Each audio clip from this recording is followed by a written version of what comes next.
Bienvenue à notre émission Coffre aux idées. Nous arrivons à la fin du trimestre. Durant tout ce trimestre, nous avons étudié le livre de Jacques et nous avons découvert des choses formidables. Et en ce jour, nous ferons une petite synthèse. Mais plus précisément, nous allons nous poser une question. Quelle est la place des œuvres dans mon fonctionnement, dans ma relation avec Dieu? Est-ce que les œuvres sont primordiales ou est-ce que c'est Dieu qui a la première place? On va en discuter avec Florine et Saïda. Et je vous invite à incliner la tête et je fais une courte prière. Seigneur Dieu, nous voulons te remercier de ce moment d'étude que tu nous accordes. Permets que ton Saint-Esprit puisse nous éclairer ceux qui vont écouter et que nous puissions encore plus marcher selon tes voies. Amen. Amen. Donc, nous arrivons à la fin du trimestre. Et qui dit fin de trimestre dit synthèse de ce que nous avons vu au cours de ce trimestre. Et le passage, les textes clés se trouvent dans Jean 15, les versets 1 à 7. Et je vais lire les versets 1 à 4 de Jean 15, qui nous dit « Je suis le vrai cep et mon Père est le vigneron. Tout sarment qui est en moi et qui ne porte pas de fruit, il le retranche. Et tout sarment qui porte du fruit, il émonde, afin qu'il porte encore plus de fruits. Déjà, vous êtes purs à cause de la parole que je vous ai annoncée. Demeurez en moi et je demeurerai en vous. Comme le sarment ne peut de lui-même porter du fruit s'il ne demeure attaché au cep, ainsi vous ne le pouvez non plus si vous ne demeurez en moi. » Lorsque je lis ce texte et avec tout ce que nous avons étudié avec Jacques, je suis en train de me dire, parce que Jacques parlait de foi, il parlait aussi d'œuvre. Comment allier les deux? La foi, demeurer en Christ, et aussi les œuvres sans que l'un prenne le dessus de l'autre. Déjà, demeurer, pour moi, c'est dépendre d'eux. Et quand on demeure en Jésus, ça veut dire qu'on dépend de lui. C'est comme un enfant, un bébé, il dépend de ses parents. Il est accroché à ses parents et il ne peut survivre sans ses parents.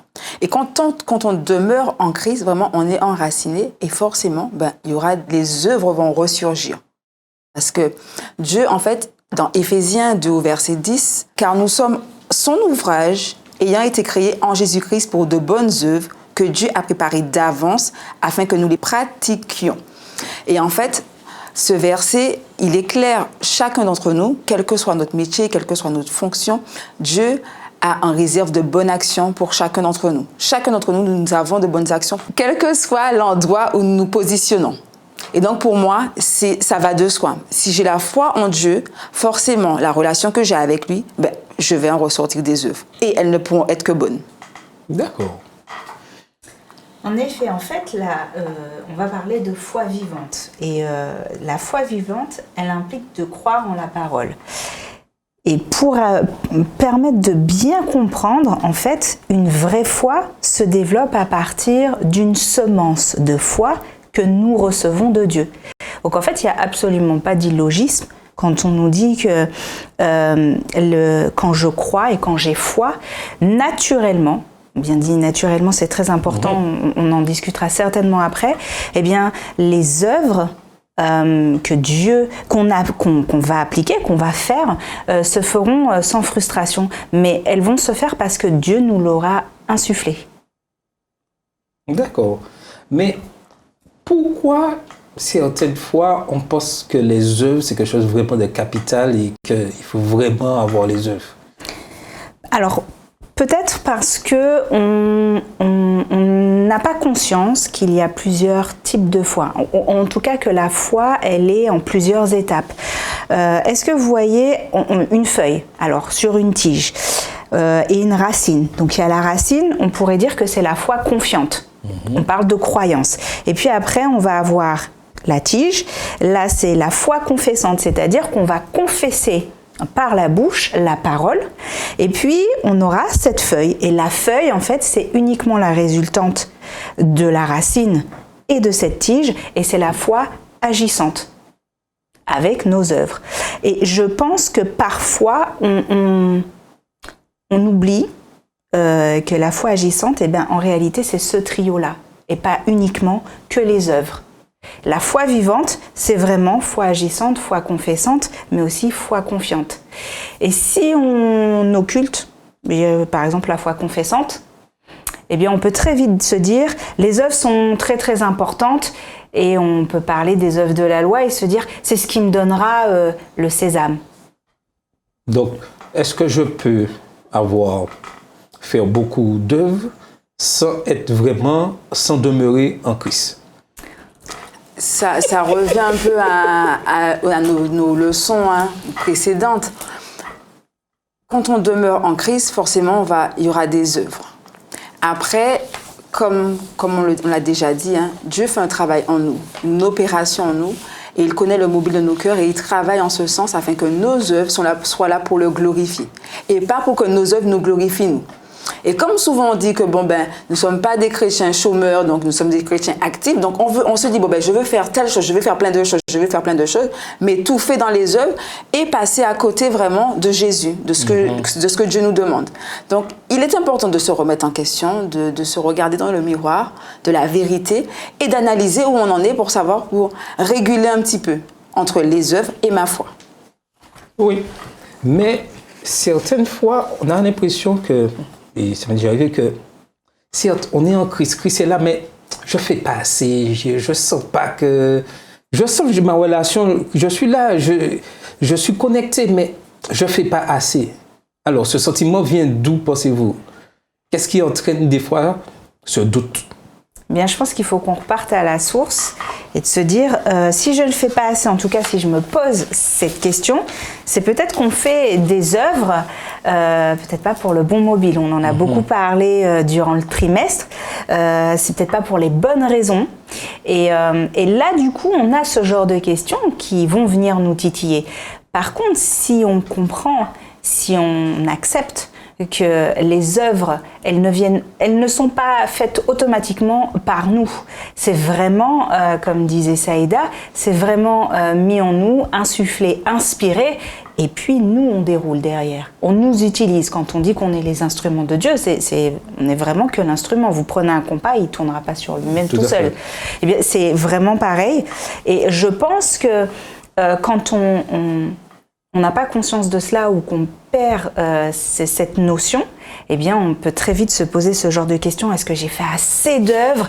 Et puis, ça peut être aussi dangereux parce que on peut se mettre très, très vite la pression pour vouloir faire beaucoup, être finalement dans la quantité, parce que on va être dans une foi intellectuelle et pas et la foi intellectuelle. Le souci, c'est que elle vient pas de Dieu, elle est pas inspirée. Et cette foi intellectuelle, elle va créer de la crainte, des angoisses. Dieu, quand il nous insuffle quelque chose, il n'utilise ni la crainte, ni l'angoisse, ni la peur. Ça se fait vraiment, c'est une expression naturelle. Ok, mais aujourd'hui, en tant que jeune, vivant au XXIe siècle, comment être vraiment pratique au niveau des œuvres? C'est une question qui est difficile, parce que c'est une question propre à chacun, en fait. Tes œuvres ne sont pas mes œuvres, ne sont pas celles de Florine. Parce que ce que Dieu va mettre en nous, ce sera différent. Parce que justement, on forme une église. Donc, nos œuvres ne seront pas pareilles, mais ensemble, on va construire quelque chose. Je suis d'accord avec toi, ensemble. Mais si on parle ensemble, je peux facilement me cacher derrière ça. De dire, l'église fait des programmes pour les orphelins, l'église fait des prédications, prêche, évangile est prêché, les églises sont ouvertes pour des moments de prière. Et je me dis, comme je fais partie de l'église, encore, moi, je suis là, je regarde, je m'assois. Mais je vais te dire, Toto, Charles, où es-tu? Oui, non, mais je fais les œuvres, puisque c'est l'église, je fais partie de l'église, mon église, où reçoit les orphelins, donc je fais, oui ou non? Oui, mais Dieu t'a donné un don, des talents, des qualités, des capacités. Qu'est-ce que tu fais de ces capacités-là? Si on le fait pour le travail, si on le fait dans notre cercle d'amis, pourquoi on ne le ferait pas au sein de nos églises? Mais qu'est-ce qui fait la différence que l'église le fasse et moi je ne le fais pas? Le travail se fait quand même. Et pourquoi tu ne ferais pas? Qu'est-ce qui empêche de le faire? Qui compose l'église? C'est pas uniquement Saïda, Florine, c'est aussi Charles. Et ça veut dire que Charles a aussi une part à faire dans ce travail. Et d'ailleurs, on dit, on forme le corps du Christ. C'est pas unique. Alors, c'est l'Église, mais c'est ceux qui composent l'Église. C'est-à-dire que peut-être, Charles, tu seras l'orteil. Peut-être que je serai l'index. Dieu a prévu pour nous, comme disait Saïda, des œuvres, des dons, des compétences. Et tout ça, il faut pouvoir le mettre au service. Et se cacher derrière mais je fais partie de l'Église. Oui, mais tu fais partie. Et faire partie te demande un engagement, un investissement. Tout à fait, tout à fait. Donc, et je pense qu'il faut surtout comprendre que tout seul, on ne peut pas y arriver. C'est vrai que tout seul, on va dire qu'on ne fait jamais assez. Que c'est ensemble. Parce que lorsque je regarde le verset 4 de Jean 15, où il est dit « Demeurez en moi et je demeurerai en vous, comme le sarment ne peut de lui-même porter du fruit, s'il ne demeure attaché au cep, ainsi vous ne le pouvez non plus si vous ne demeurez en moi. » C'est-à-dire que si je ne demeure pas en Christ, et demeurer en Christ, et j'aimerais qu'on en discute un peu sur cette partie-là, demeurer en Christ consiste à quoi? C'est quoi exactement? S'abandonner. Il faut accepter, il faut comprendre qu'on ne peut rien sans lui. Si demain on arrête de respirer, il a décidé qu'on arrêterait de respirer. Si demain matin je me lève, c'est parce qu'il m'a accordé un souffle de vie. C'est comme si on se dit, je suis capable d'enlever les taches sur le léopard. Eh bien, quand on n'accepte pas, quand on n'arrive pas à comprendre qu'on ne peut vraiment rien sans lui, sans Dieu, eh bien, on revient à dire oui, mais moi je te dis que je les enlève les taches sur ce léopard. Et pourtant, c'est d'une aberration, c'est tellement énorme qu'on se dit mais c'est ridicule.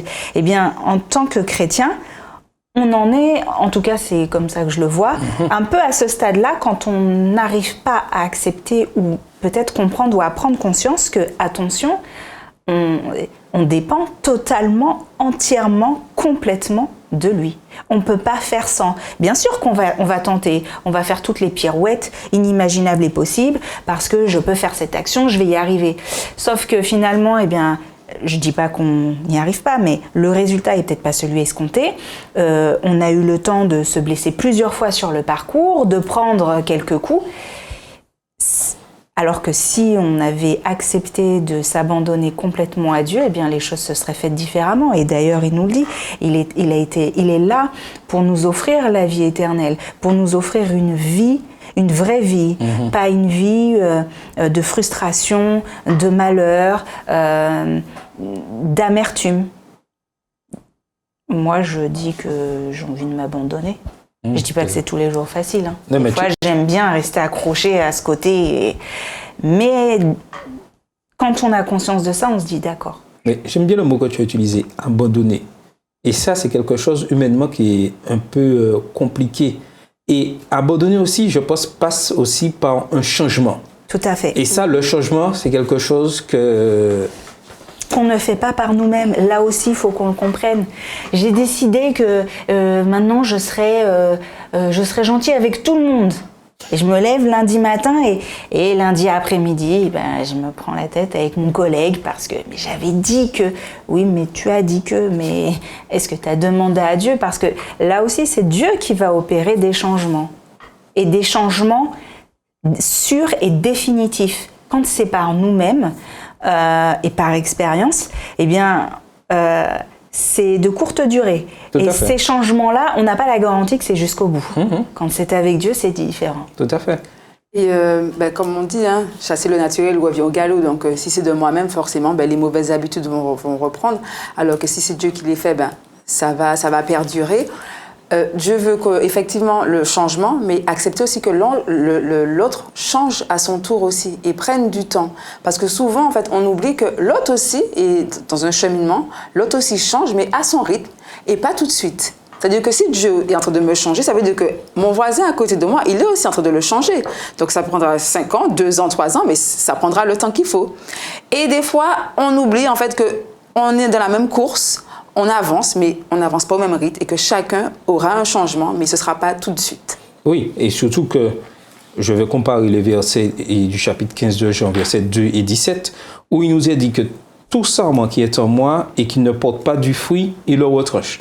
C'est-à-dire que les fruits, on peut considérer que ce sont les œuvres, si on est retranché. Et le paradoxe, à la suite du verset, il dit, tout sarment qui porte du fruit, il est monde. Et ce mot, des fois, je pense qu'on n'arrive pas à comprendre. Et monde, c'est quoi? Des fois, il faut des fois l'arbre couper certaines gauches afin que ça repousse. C'est-à-dire qu'au niveau de mon caractère, il y a des choses qui doivent disparaître, il y a des choses qui doivent être polies, corrigées, afin que je puisse encore porter encore plus de fruits. Donc, et des fois, humainement, c'est difficile d'accepter. C'est-à-dire que, certes, il faut que je demeure en Christ, mais demeurer en Christ, ça veut dire abandonner tout ce qui est mauvais en moi, accepter que... Parce que quand on coupe, quand on est monde, c'est pas, ça fait un peu mal, hein, c'est pas dire... Et le but final de l'opération, on le voit au verset 17.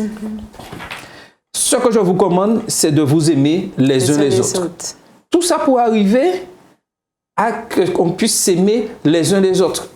Et la clé de la réussite, c'est l'amour que nous aurons l'un envers l'autre, mais avec nos qualités et nos défauts. Tout à fait. C'est là que je trouve que c'est un peu complexe et difficile. C'est un peu paradoxal parce qu'on se dit défaut c'est incompatible avec aimer, et finalement non. Il nous montre que non, qu'on peut effectivement avoir nos forces et nos faiblesses et que ça n'empêche pas effectivement d'aimer et d'apprécier à sa juste valeur l'autre. J'aimerais juste revenir sur le verset que tu as lu avec tous ceux qui sont en moi portent du fruit. Sur le mot porte, et qui est d'ailleurs dans la leçon où on en fait une distinction. Et c'est intéressant parce qu'il ne dit pas peut ou pourrait, il n'utilise pas de temps, c'est au présent, c'est à l'instant T, et c'est pour toujours, donc on reste sur un temps quelque part intemporel, c'est incompatible, mais je pense qu'on comprendra. Et il n'y a pas de suggestion, il n'y a pas on envisage, c'est sûr, ceux qui sont en moi portent du fruit. C'est comme ça et pas autrement. Et ça aussi, je trouve que c'est rassurant de se dire, d'accord, je m'abandonne, mais j'ai la garantie, j'ai la certitude que je vais être transformée, que je porte du fruit, pas que je vais porter du fruit, que je porte du fruit. Et ça, je trouve que c'était, dans la leçon, je trouvais que ces mots et cette distinction étaient importantes. Mais toujours, je demeure en Christ. Et toujours. Parce que le problème aujourd'hui, humainement, et puisque nous sommes dans cette nature pécheresse, nous avons tendance à vouloir surtout nous appuyer aussi. Certes, il y a Dieu, mais on aime bien s'appuyer sur certains frères, certains dirigeants, certaines personnes de confiance, normalement. Mais des fois, on met trop notre confiance en ces personnes et il suffit que ces personnes nous déçoivent, puisqu'ils sont aussi pécheurs que nous-mêmes. Tout à fait. Et nous remettons, pas en cause à personne, nous remettons en question même Dieu, même l'Église et Dieu, et disant que, si j'étais dans la mauvaise direction, il n'y a pas d'amour, entre guillemets. Et c'est pas ça que Dieu nous dit. Après, ça dépend sur quoi repose notre foi, en fait. Est-ce que quand je me suis engagée, c'est vraiment une expérience personnelle ou est-ce que j'ai suivi les autres, j'ai fait comme mes amis? Ça revient vraiment à où moi j'en suis, où je me positionne, comment je visualise, comment j'avance avec Christ. Et en fonction de ça, je vais donc demeurer et porter du fruit. Mais si je ne demeure pas en lui et que je fais des œuvres par rapport à mon salut, je fais pour, parce que voilà, je veux avoir la vie éternelle, donc je veux faire des œuvres. Ce ne sera pas forcément porter du fruit. Ce sera porter du fruit, mais du fruit maudit. C'est vraiment faut trouver vraiment le juste milieu et il faut vraiment expérimenter sa relation avec Christ et pas baser sa relation avec Christ par rapport aux autres. Tout à fait. Et pour mieux comprendre, je pense, les fruits et le fait de partager ce fruit ou recevoir autant, mais tout est basé sur l'amour. C'est-à-dire apprendre à aimer les autres, même si ils me maltraitent. Aimer, c'est pas facile. Aimer, c'est compliqué. Mais ce mot aimer, je sais pas. Franchement. Non, le mot lui-même, ça va. C'est ce qui suit derrière, oui, ceux qui me maltraitent. Non, mais c'est ce que Christ nous demande, de pouvoir aimer, mais pas uniquement nos amis, aimer même ceux qui nous maltraitent. De façon constante et régulière, surtout. Oui. Bon, il y a de la transformation en cours, hein, donc...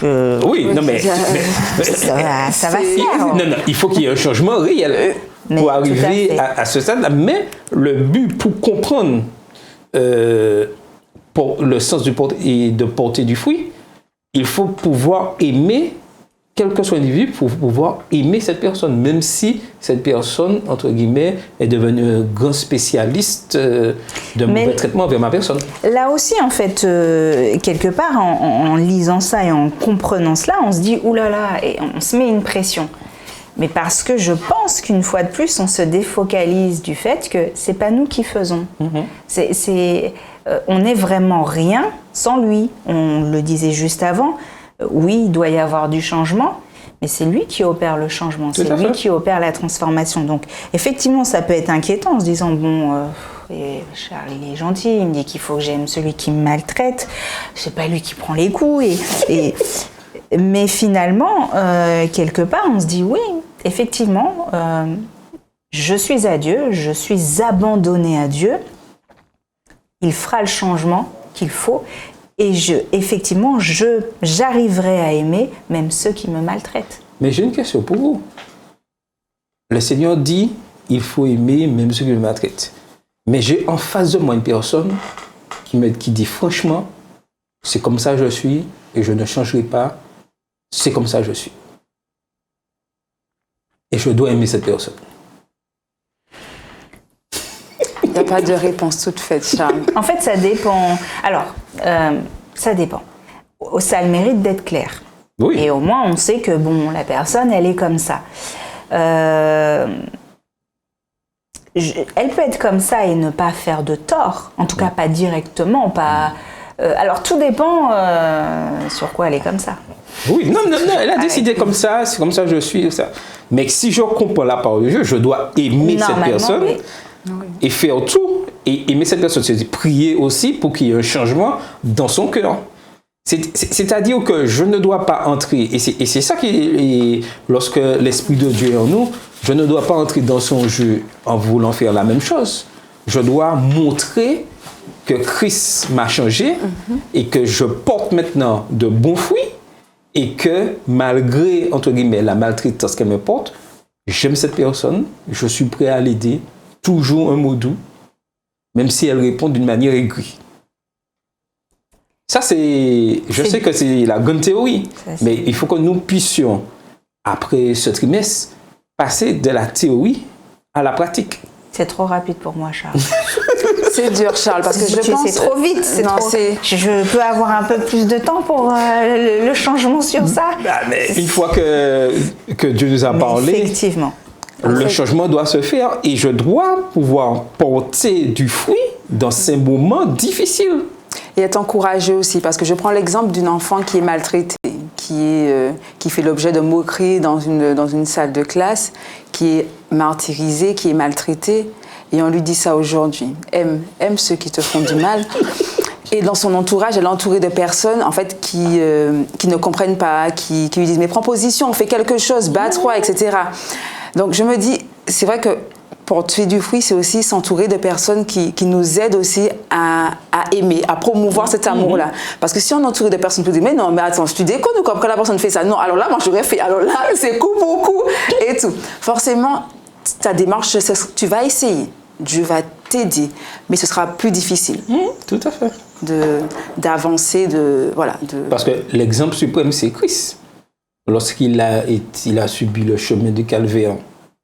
Et en plus, je pense que humainement, puisqu'il était humain et divin en même temps, humainement, ça devait être difficile, surtout qu'il avait le pouvoir d'arrêter.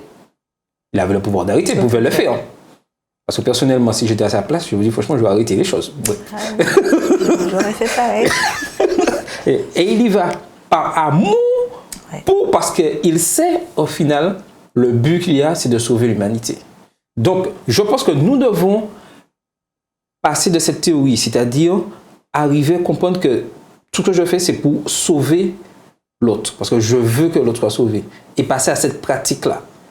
Je ne vais pas dire que ce sera facile, Mais nous devons entrer, je dirais, amorcer les choses dans ce nouveau logiciel. Et nous verrons, et je reste persuadé que ça changera certaines choses. Parce que moi, je l'ai expérimenté, des gens durs, des gens rancuniers, des gens difficiles. Lorsqu'on a agi avec amour envers ces personnes, c'est vrai. Ces personnes ont changé. Oui, c'est vrai, c'est vrai. C'est pas mon travail, mais c'est le fait que je demeure en Christ, que je porte le fruit, que j'ai été vraiment corrigé, taillé, tout ce qu'il faut. Et au fur et à mesure, je change. Mais n'oublions pas que le changement, c'est nous qui décidons. Oui. Dieu n'impose rien du tout. Il fait avec ceux qui sont disposés. Donc c'est pour ça que aussi, il faudra admettre que je pourrais apporter de l'amour à beaucoup de personnes, mais si la personne refuse cet amour, décide de répondre, entre guillemets, de manière violente, je ne pourrais rien y faire. Mais c'est là que je devrais rester aussi calme. Va avec la force que Dieu te donne. Et c'est là, et mon souhait, c'est que à la fin de ce trimestre, que nous puissions comprendre tout ce que Jacques voulait nous dire. Que le principal, c'est demeurer en Christ, parce que les temps ne seront pas faciles. Nous allons rencontrer des difficultés, nous serons maltraités, et il sera important de pouvoir rester dans cette voie-là. Mais ce ne sera pas facile. Il faudra accepter que ce ne sera pas facile. Est-ce que nous sommes vraiment prêts pour ça? On n'est jamais prêt, mais Dieu à nos côtés, on fera des exploits. Voilà. Merci. Parce que si on s'appuie sur nos forces, on est dans l'autosuffisance, on est autonome, donc on fait par nous-mêmes et on ne demeure pas. Et quand on demeure, on lâche prise, on se laisse aller dans les bras de Jésus et on le laisse prendre tout le contrôle de nos vies. Ça, c'est quelque chose qui prend du temps, hein, on parle souvent de temps et voilà, il faut être patient, il faut être indulgent aussi avec soi-même, ne pas être trop dur avec soi-même et être aussi indulgent avec les autres parce qu'on est dans la même course. Tout à fait. Et il y a un livre en particulier que je souhaiterais que chacun puisse lire, c'est le livre Vers Jésus, qui a transformé beaucoup de vies et que c'est un livre vraiment capital. Et Ellen White dit dans ce livre-là, au chapitre 8, les pages 107 et 106, quelque chose vraiment de particulier. Ne regardez donc pas à vous-même. Ne contemplez pas votre personne, mais contemplez uniquement le Sauveur.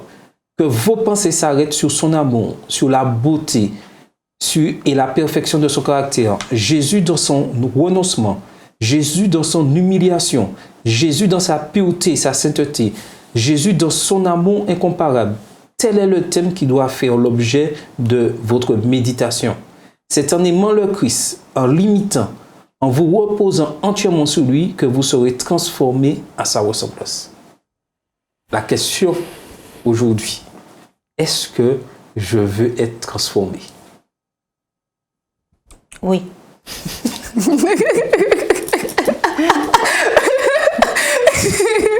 je le veux. Voulez-vous être transformé? La balle est de votre camp. C'était votre émission Coffres Idées.